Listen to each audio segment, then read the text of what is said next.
All right. Good morning. Is it still morning or is it afternoon? All right. Well, thank you for joining us. Today we have a very exciting panel. We have here, all we're going to be talking about is the future of the lodging industry, what it looks like, and what we can expect from all these industry leaders. So before we start, let's introduce ourselves. I'll go first. I'm the moderator. My name is Miraj Patel. I'm currently the chairman of AHOA, and I am based in Houston, Texas with Wayside Investment Group. Tanvir Bhatia with Spark GHC. I head up our acquisitions, dispositions, and capital markets, and I'm based here in Atlanta. Hi, good morning, everyone. Katie Colhorst with Radco Companies. I'm Senior Vice President of Hospitality. Chase Perry with Hunter Hotel Advisors, based here in Atlanta at the headquarters. So excited to have everybody out here and look forward to a good panel. We got this amount of people because of him. So we got the inside guy with Hunter here. I'm Blake Hyman with TGC Group. I'm the Vice President of Development, so we're a developer of extended stay hotels.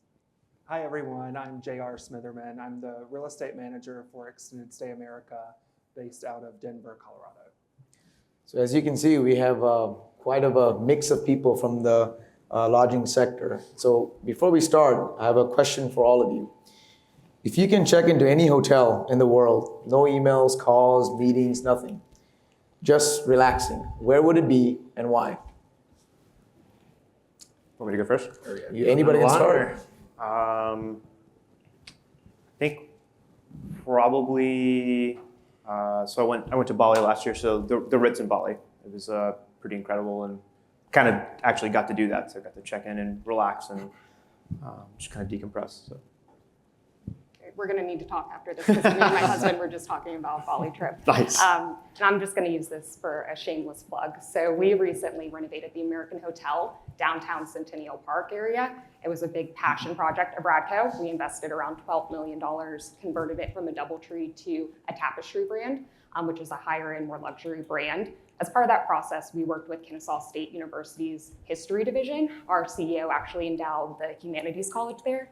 And we went through all the public and private archives that we could find and really pieced together this untold story of how this hotel is the reason that Birmingham is Birmingham and Atlanta is Atlanta today because of the Braves. Without this hotel, the Braves would not have come to Atlanta because they needed an integrated hotel. One didn't exist. It was the 60s. Hank Aaron was with the Milwaukee Braves and needed a place to be safe. So two Jewish dentists from Buckhead built the first integrated hotel. The rest is history. And I invite you all to come visit as well. We have history installments, and Hank Aaron was a longtime investor with Radco as well, and we have the blessing of the estate. And we'll get a discounted rate. Right? Yeah. Or a group rate. Right? Very cool, very cool. I'm a big golf guy, so I love Sea Island down in St. Simon's. Nice. Stay out there. Of hotels I've been to, the Ritz-Carlton and Amelia Island. I think I'm going to have to say the Extended Stay America Premier Suites in Tampa, Florida. McDonough, Georgia, right? McDonough, Georgia. Yeah. Great city. We just got a bonus right there. He's got discounted rates too. So, Tanvir, let me ask you, as we talk about the future and we're talking about the way the economy is set up, what assets are you seeing trade in today's market, and where are you finding success executing on those deals? Yeah. So we're predominantly select service focused firm. So we have 18 assets in the portfolio right now. Just continue to grow those, to grow that portfolio. Really, where we're seeing a lot of success and kind of our, secret sauce is, we're not looking in markets that kind of everyone else is looking at. We're trying to find kind of opportunistic markets, secondary, tertiary type markets, where cap rates aren't 8%. They're closer to 9%, and we can add some value somewhere. And I think having good partners in that, right? I mean, we worked with Hunter on a lot of deals, and CBRE and a lot of other partners. So, I think it's a lot of the secondary, tertiary type markets is where we're seeing a lot of success. So.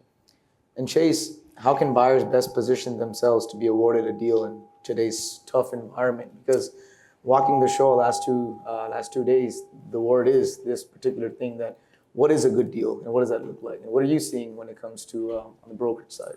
Yeah, I mean, I echo a lot of what Tanvir said. Select service has kind of been, everything, I'd say the last 2, 3, 4 years. That's our bread and butter. Obviously, a lot of the extended stay has been, hot button too. But as far as getting deals done today, it's obviously been pretty choppy. the last couple of years, right? So whether it be interest rates, taxes, insurance, things like that, buyers today, there's a huge emphasis with certainty of close, right? So it's all fun and games until problems arise, whether that be with lending, appraisals, insurance, things like that, and trying to get ahead of everything, right? So speaking with your lender early on, having conservative underwriting, having a bit of a cushion somewhere for a contingency plan, whether that be in reserves, things of that nature for the PIP, as well as speaking with insurance companies, your tax consultants, things like that, getting ahead of all the problems that could arise, just so that you've got an ironclad offer, right? And once you've got that together, you feel much more confident pursuing that deal and taking it down, ultimately closing in a timely manner and owning and operating a new asset.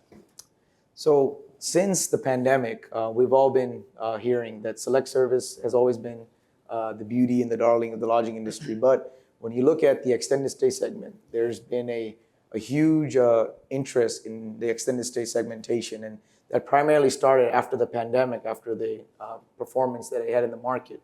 So to Extended Stay America, what are your thoughts on the extended stay segment as a whole, and where do you see the future? Because from the perspective of developers, what we've seen, even on the development side, is that there's too many extended stay brands now. And is that going to create a dilution? And what do you think that the differentiator will be when it comes to even developers and folks that are consumers? Great. So I think that extended stay has always been a resilient segment, mainly because we're focused on necessary demand in a market, not necessarily leisure or travel, but we're providing temporary housing, whether that be for work or life transitions or relocations. So I think that serving a need instead of a want helps the financials remain resilient in a situation like the pandemic. I think that our performance post-pandemic has definitely led to the addition of all of these new extended stay brands. And I think that while these more brands is often good for the consumer because they have more choice, I think that we do run the risk of brand dilution and sort of becoming too simple of all of their choices are going to look the same. And how are we going to differentiate ourselves in that market? And I think what we have to remind ourselves is that at the end of the day, consumers are more concerned with price and location and amenities than they necessarily are with the brand on the sign. And so I think if we continue to target highly extended stay demand markets where there's large infrastructure projects, renewable energy, even government projects in that nature, I think that we'll continue to thrive even with the surge of brands. Okay. Well, let me ask you on the development side. Yeah. Do you think that there's too many options now on the development side? And if you look at all the prototypes, are they too similar? And I know you guys are developing many of these brands and doing the construction side. So what is your thought process? Well, when you think about Ode to the Future, right, which is what we're talking about, yeah, I think we've totally confused the customer. So what we've really focused on is quality of real estate and go, as long as we're developing in path of progress, whether it's, Wood Spring, Extended Stay America, My Place, Studio Res, name your extended stay flavor of the day. If it's in good real estate and in that path of progress, I think that's where you win. What do you guys see at Wayside? You guys are doing it. Yeah, so if I were to look at it right now, I think that we've not only confused developers, but we've confused the consumer.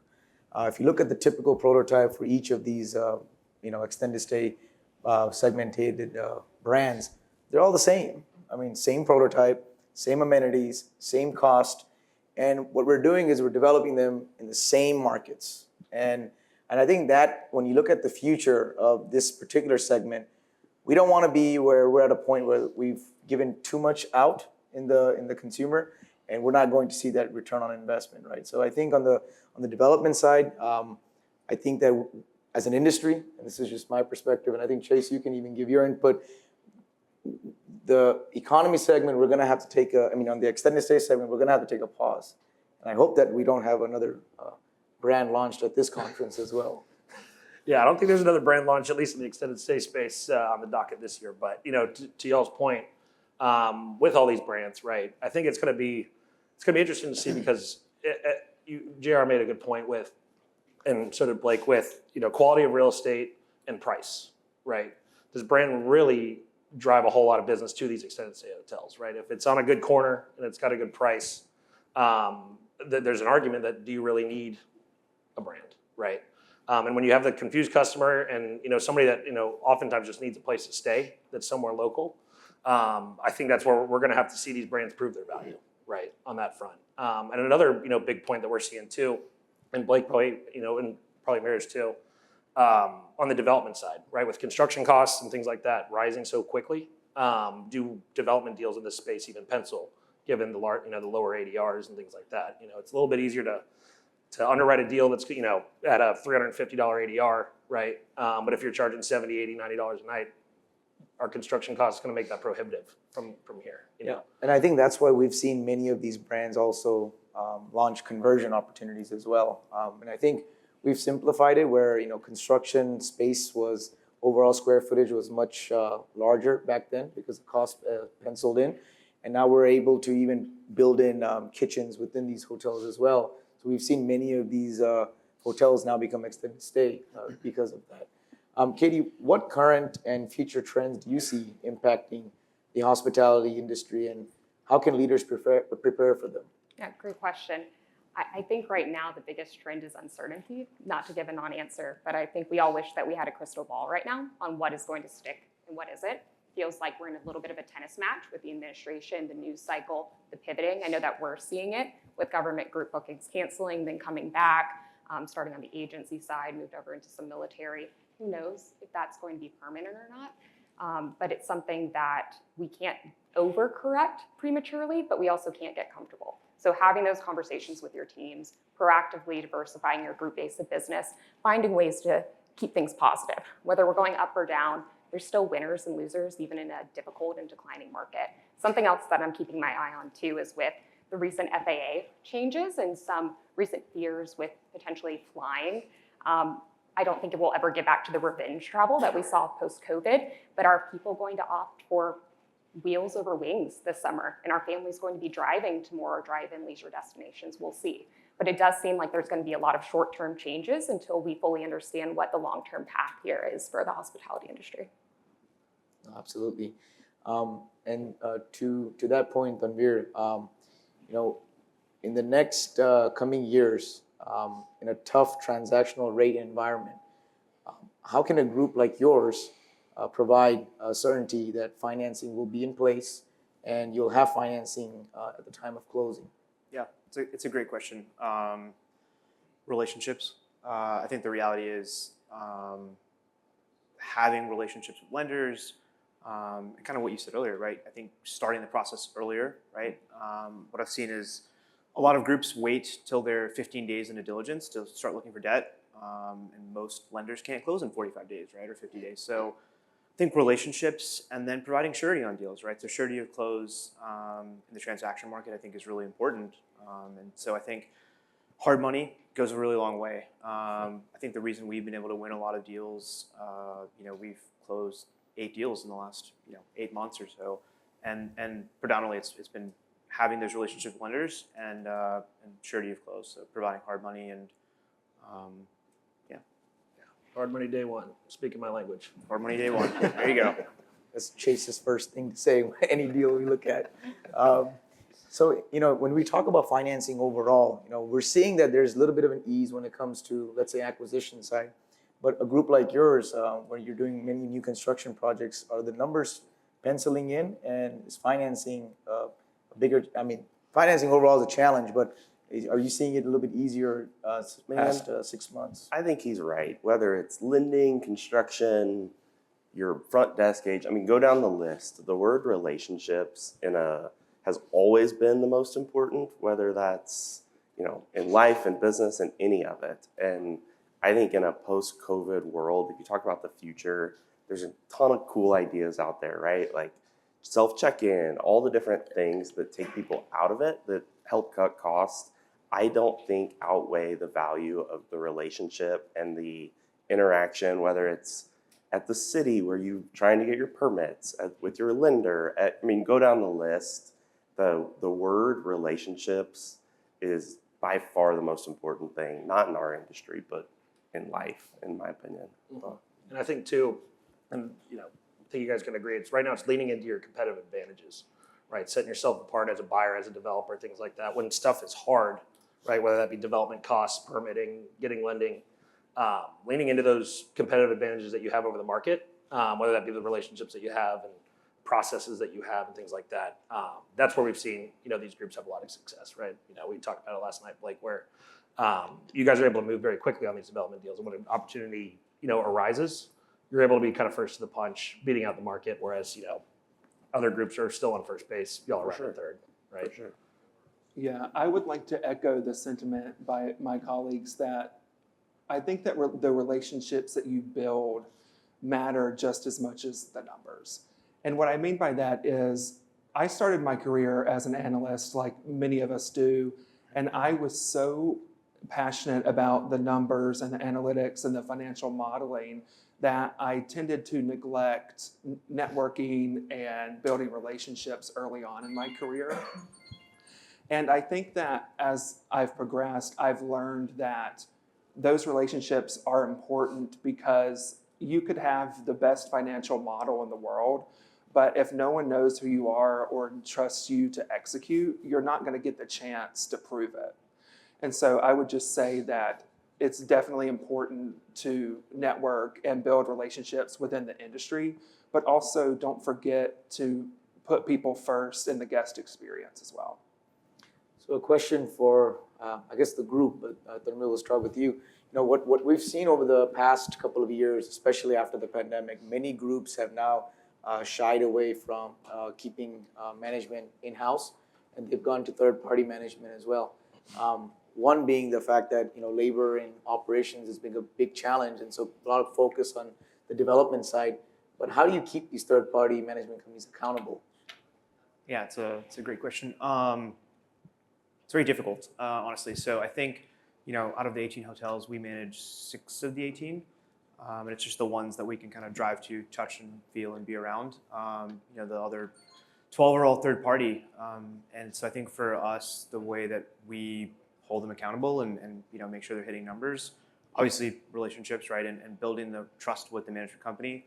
But we have 12 calls a week, right? That somebody on our team is on, right? Whether it's our CEO, whether it's me, whether it's our operations team, somebody is on those calls, right? These weekly update calls from the properties, we have monthly cash flow calls, and we're honest with them, right? And so there's a lot of communication, a lot of upfront expectations are set, and then we try to hold them accountable to those expectations. And we'll look at those expectations every quarter, right? And so at the end of the quarter or the beginning of the new quarter, we'll say, hey, like, where can we reforecast? Can we rebudget? Where do we think where do we think this quarter is going? Where do we think the rest of the year is going? And then I think really the biggest key is just open communication with them and constant contact with them. So I guess, Chase, from a future perspective, do you see buyers and sellers going away from third party more, or a lot of in-house management? We've definitely seen what were historically owner operators, right, move into third party management. Whether that be just operations are getting incredibly difficult today with all the reasons we've already talked about. And also some of these groups are just outgrowing kind of the owner operator model too. And what he made a great point as well, where we see, hiring third party management isn't a passive thing, right? The communication, the strategy, things that go into, helping them manage the property and, managing your management company, right? If you're talking with them, drilling down on numbers, things like that, you're able to still effectively run the hotel and, a profitable hotel, right? I think third-party managers in some cases, may not be, shared in that light, but, it's not a hands-off thing, as you guys could probably attest to. Yeah. We've seen, at least on the development side, I've seen when it comes to extended stay, that particular segment, we've heard don't reinvent the wheel. There's a particular way to operate these extended stay hotels, and there's a big push, especially for these extended stay segmented hotels, to go to third party. So what are you seeing on the ESA side? Are developers that are developing these assets for cash flow, Are they going towards the third party, and or are you seeing more of owner operators? I think in the past, especially, we've seen a large portion of our hotels be managed by a third-party management company. But I believe as expenses continue to outpace revenue, that a lot of these smaller owner-operators are kind of being forced to cut expenses and operate as lean as possible. And so they are going away from third-party management companies.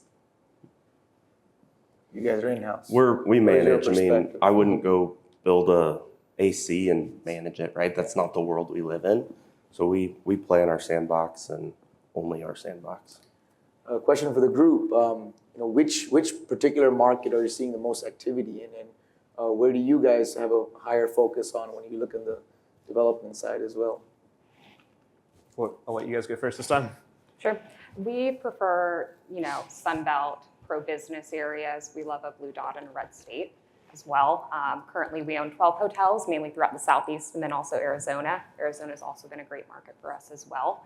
It's just very important that from a labor perspective, we can be competitive both with hiring as well as maintaining that operating expense load, and then insurance does come into effect as well. That's another component of working with these third-party groups for a company like ours, where we don't necessarily have the scale in the diversified umbrella to bring those costs in line so it's manageable at the property level. We're able to tag on to our third-party property management partners' insurance policies and getting much more competitive quote.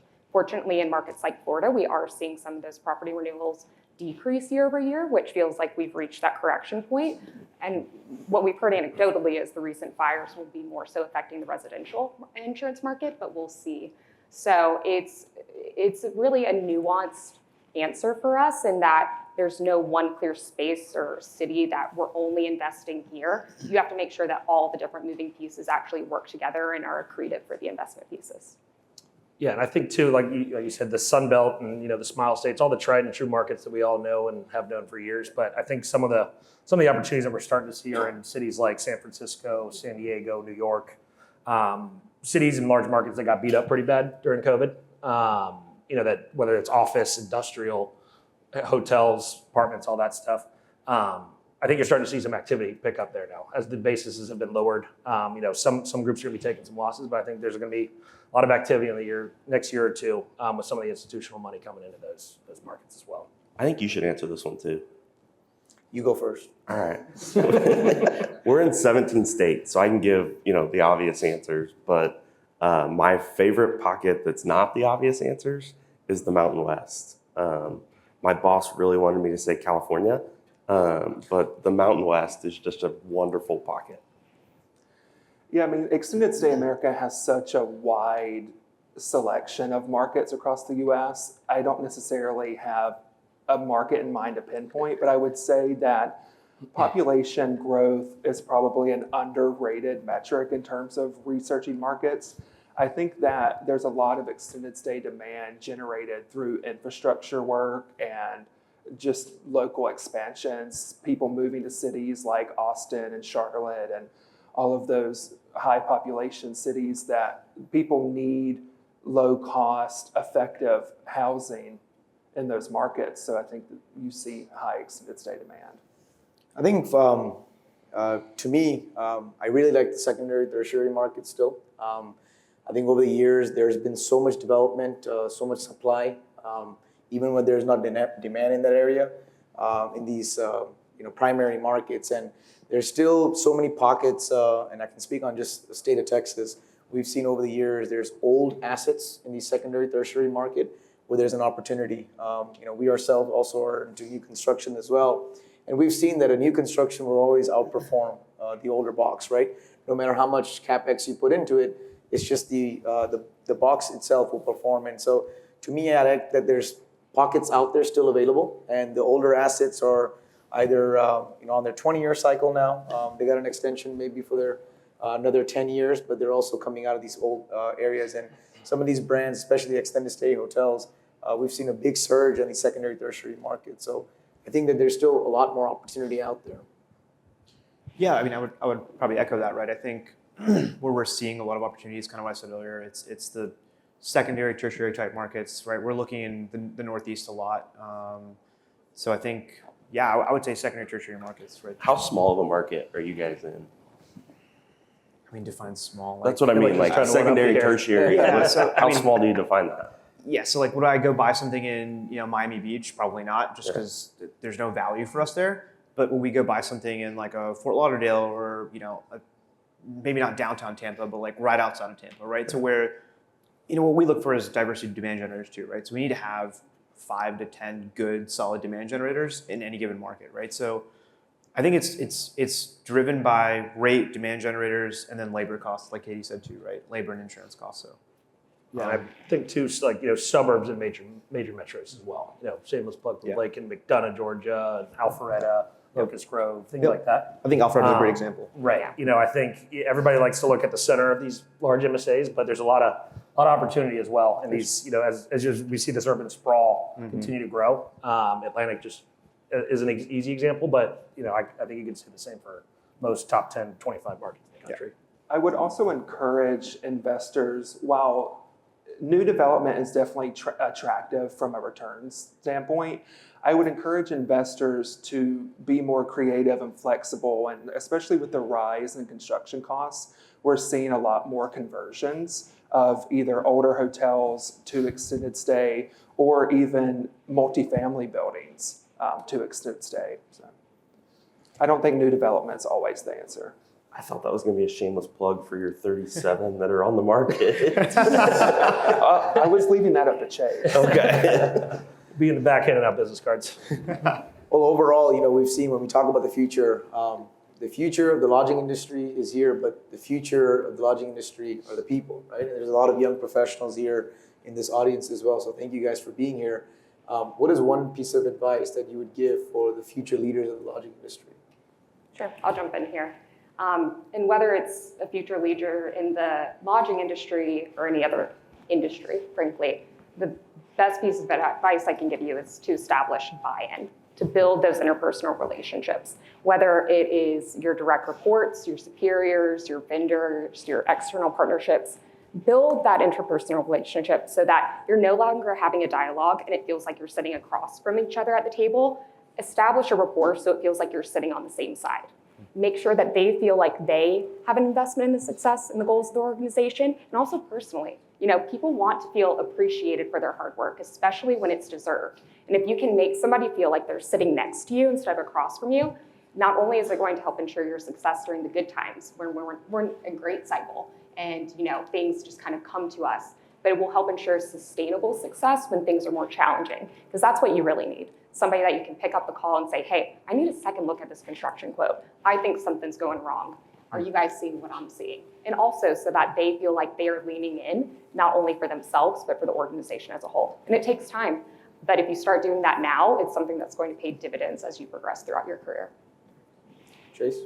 Yeah, I mean, she said it best. I think the common theme here has always been relationships, right? And I think that starts, obviously, as a young professional, but it should start in college, right? There's a lot of students here in the crowd and coming to events like this, attending networking events, information sessions, things like that as a student, and broadening that network, gives you a real head start, right? And also as you're choosing a career, learning what you like and what you don't like, talking with professionals in every, facet of the field, lodging and just real estate in general, I think has a million different, ways you can take this, right? From a consulting side, a brokerage side, principal side, management side. There's a lot of different avenues, right? And finding your niche and where you belong can be difficult, but that's why I say start early, shadow people, talk with professionals, and that's advice I would give to professionals in the room as well, is make yourself available and open to these conversations with young professionals. Means the world to them. And I think especially in a world where we're just so accessible, right, with LinkedIn and social media, the internet. You can find just about anybody in your business and, have those conversations early and pick up what you can. I think I like to tell kids too, it's as much about finding what you like, but also what you don't like and what you prefer not to. And if you can figure that out before, you're full time, you probably can save yourself a little bit of trouble as well, Well said. Show up on time and work. I mean, the number of lessons you can get by just being there and being present to build those relationships. And to your point about say yes, like figure out what you don't like, and show up. Yeah, I think to echo what everyone else said about the importance of relationships, I think as a younger generation, developing our careers, there's a lot of focus on what we will do differently. And I think that one of the things that the previous generations have really gotten right is how important relationships are.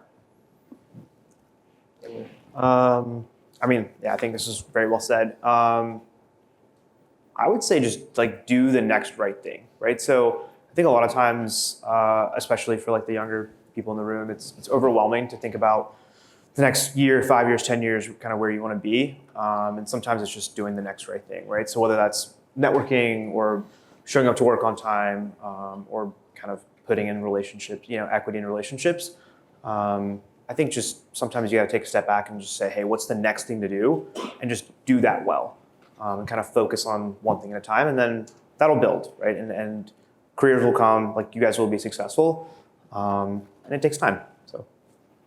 So I think overall, in regards to the future of the lodging industry, the main important thing, whether it's looking at the changes in the industry, whether it's cost, whether it's lending, whether it's anything, it's all about the relationships. You build that relationship from day one, that goes a long way. And oftentimes, all the success actually in anybody's track record is because of the relationships. If you don't have those, then you don't know the next big thing that you just mentioned right now. Not sure on the timing, but if there's any questions from the audience, perhaps we can take on, especially the young professionals. Oh, hi guys. Okay, so yeah, I have the microphone. If anyone has any questions, I'm more than happy to walk to you and pass you the microphone. Also, we can just give a hand to our wonderful panelists for sharing their insights. Thank you so much for your time. We really appreciate it. But yeah, if you have a question, feel free to raise your hand and I can walk over to you with the microphone. Wow, you guys did a great job. Oh yeah, yeah. Thank you. Just since there are so many young people in the crowd here, where did you all begin in the industry, and what was like the most strategic move that you made where you were really using like those connections or like what you learned through networking to kind of get where you are today? I frankly came into this with a pretty broad base of just finance and real estate, right? If you would have asked me my junior or senior year of college, if I'd be in the hotel business, I probably would have laughed. Entered college with finance in mind, and found an interest in real estate. And like I said, if you would have asked me, I would have thought we'd be in multifamily or selling warehouses, right? It goes back to saying yes, right? Taking the interview, talking to people, learning about it, and ultimately taking into account all those options, right? I think casting a wide net early is big, right, within your funnel of interest, but always keeping those options open, because you never really know what door is going to open, the people you're going to meet, and where it takes you. Yep, and I think you hit the nail on the head as well when you said just focus on doing the next right thing. So I've had a pretty scattered career path, admittedly. So I was an international business major in college. I come from a family of entrepreneurs and had a really exciting opportunity come up to me, and I changed my major for it. And it wasn't necessarily something I was passionate in, but I was excited about this opportunity and I believed in it. And by the time I was wrapping up my junior year, the opportunity completely went away. And I was stuck with a degree that wasn't necessarily what I wanted to pursue. And I was like, what the heck am I going to do? And it really forced me to take a hard inventory of my strengths, my weaknesses, what my transferable skills were. And ultimately, I fell into investor relations for public companies. So I worked on the stock side for a few years in some really exciting transactions and work, and then was moving into a strategy M&A role because I said yes to every opportunity I got. If we were working with consultants, since I was an individual contributor, I taught myself what they were doing and then said, hey, I just saved ourselves $9,000 a year. I think I deserve a promotion or a raise. And that's how I built my career up from there. I was poached at that point to go into private equity, and the rest is history. I also come from a family who does real estate, and I said I would never do real estate because it's too cyclical, and here I am now. But just if you trust in yourself, you're honest with yourself, and you continue to say yes to the right things, you guys are going to be just fine. Well, I think we're out of time. yeah. My quick answer is real estate finance and similarly fell into the hospitality side. If I can just sneak in one question really quickly here. So a lot of us are transitioning either into like our senior year or about to graduate. What are you guys really looking for in like people that you're going to hire for your company? So what is one skill that you really look for when looking at applicants and having those interviews with them? The ability to communicate, right? Like to be able to have a normal conversation is a big deal. And be on time. Say, like, Show up. yeah, attitude's everything, and control what you can do, and that's show up, work hard, learn, listen. Everybody up here can say we weren't experts when we walked in the door on our first day, and you'll learn as you go. I like to say this isn't exactly rocket science, but what you can control is attitude, work ethic, and all that good stuff. And drink a lot of Red Bull. A lot of Red Bull? I'm more of a coffee guy myself. Awesome. Well, thank you so much for your time today. We really appreciate you. Thanks. Thanks, everyone.